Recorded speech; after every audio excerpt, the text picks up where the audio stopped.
What's up, guys? It's Ben with 2020 election predictions, and right now you are looking at the poll-based map for the Electoral College in 2020 between Donald Trump and Joe Biden. And obviously, this map looks very, very good for Joe Biden. But right now, I don't think it is maybe the best thing just to look at the polls that 538 has. What I'm going to do is maybe a more accurate measure of what the 2020 race will be like. And obviously, the polls are going to change a lot between now and November 3rd, when the 2020 presidential election is. And I expect Donald Trump to improve with these polls. But I think this will be kind of a fun exercise that we can do. So before I get into it, I would encourage y'all please subscribe right now. In 2 days or 3 days, I want to get to 1,000 subscribers. This is my second upload today. That my first upload was just looking at the polls and how they predict the election. So please check that out if you haven't already. But anyway, please subscribe and hit the bell notification if you haven't already. So anyway, after the 2016 election, you saw a lot of news media or organizations saying like what went wrong because they were very embarrassed.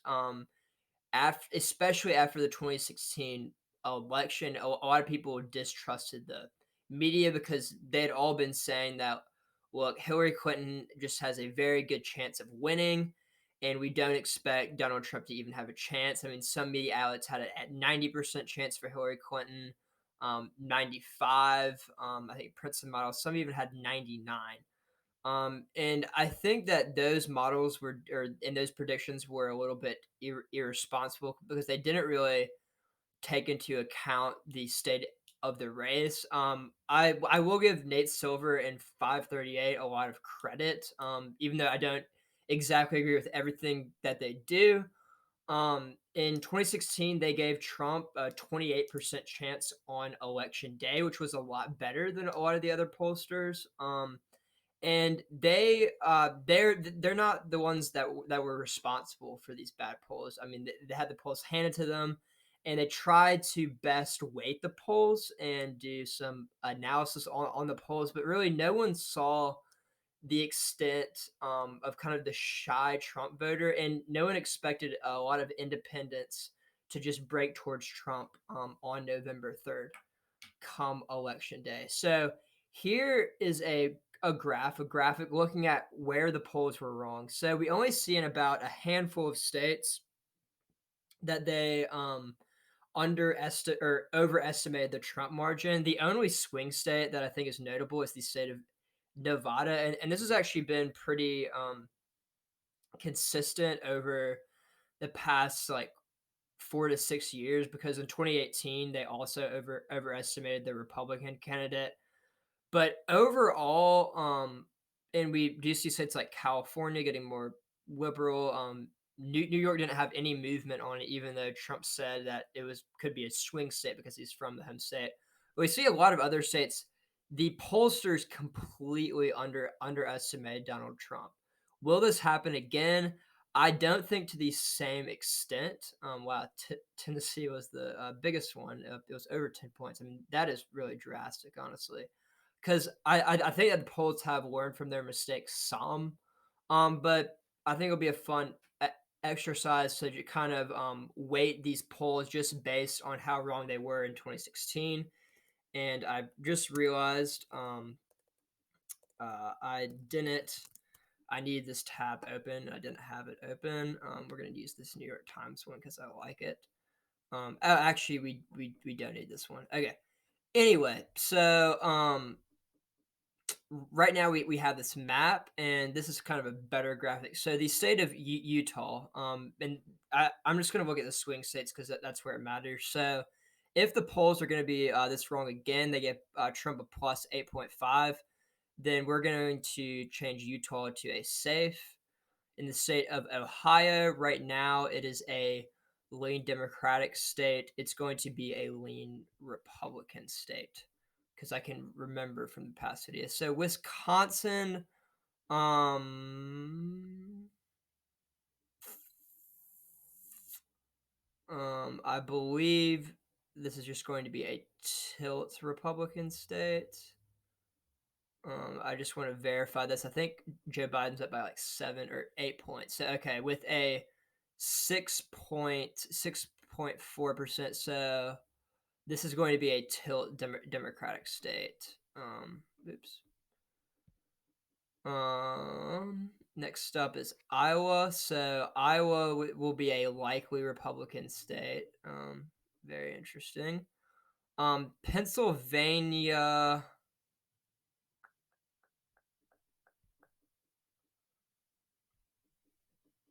7.6 plus 4.9.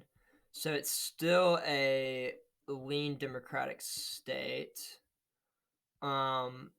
Moving on to Minnesota. Minnesota did surprise a lot of people. It didn't get a lot of attention because so I think this would go so 4.5. There's not a ton of polling in Minnesota, so I don't know if they have an average for it. Plus, it would actually still be likely, I think, at this point.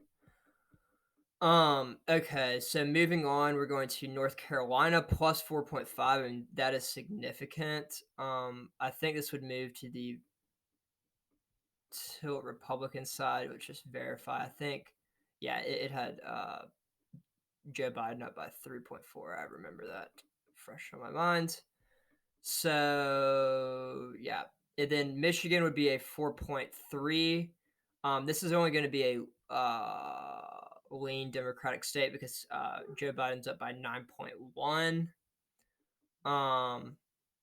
Next up is Maine, 3.9. This is going to remain a likely Democratic state. New Hampshire, 3.3. All of New Hampshire's 4 electoral votes.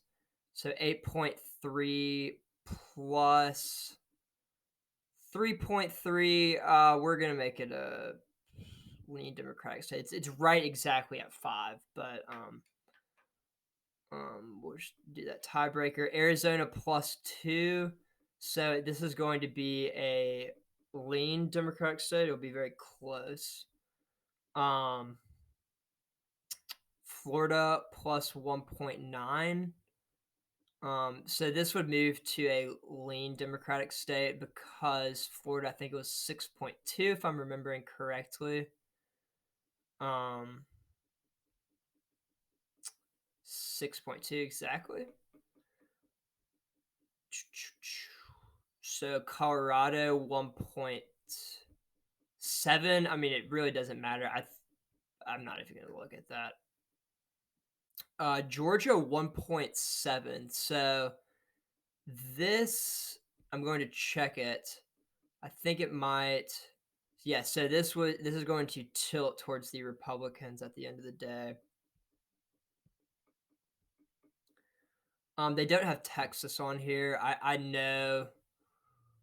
I'm not gonna have the exact number for Texas, so but what it looks like is that it was about a 2 to 3 point error.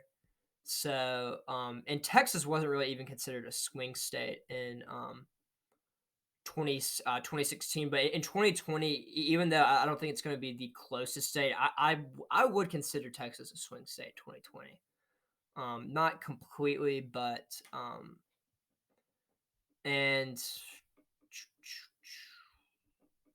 Alaska, I think it's going to be like likely. Okay. So I believe that is everything. Virginia, Nevada, New Mexico. Okay, so here is the electoral map. If we look at the polls and we account for their error, so if we were looking at the 2016 polls and we accounted for their error, we would get this right here. So we can see that Donald Trump is in a worse position now than he was in 2020. I've recently done a video about that. We just left that one toss. We're just getting this as a tilt Republican.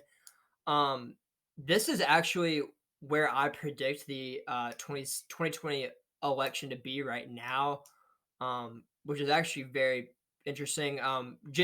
Just in terms of that, I think Donald Trump will get 219 electoral votes, and Joe Biden will get 319 votes. I don't exactly agree with Texas being just a tilt. I don't agree with that characterization. I think Florida potentially could be a tilt. Right now, though, Joe Biden is showing some strength in Florida. So this is very interesting. So, uh, Donald Trump is underperforming his 2016 performance in the polls right now, and he would need a even greater error in the polls to win. And so, in my next video that I will post tomorrow, I will kind of show what my friend me too wanted me to do, and I will take the current polling data and I will adjust it 1, 2, 3, 4, 5 points to the right to see where we can get it, where Donald Trump, like where the tipping point is, where like how off do the polls have to be for Donald Trump to win in 2020. So I really hope y'all like this video. I use the polls, but then I also use kind of the polls error in 2016. I don't think the error will be as big. I think these pollsters have changed their methodology a little bit so they won't make these same mistakes. But there will definitely be error. Whether it's in Biden's favor or Trump's favor, we don't know yet. But I still think that the shy Trump voter of effect in 2016, there will still be that in 2020. I think polls have tried to make an effort to overcome this by asking questions like, "Who do you think your neighbor will vote for?" People are more likely to say their neighbor's going to vote for Trump than they're going to vote for Trump. So that's pretty interesting. But be on the lookout for that video tomorrow and subscribe here if you haven't. 921 subscribers, and I'll see you later.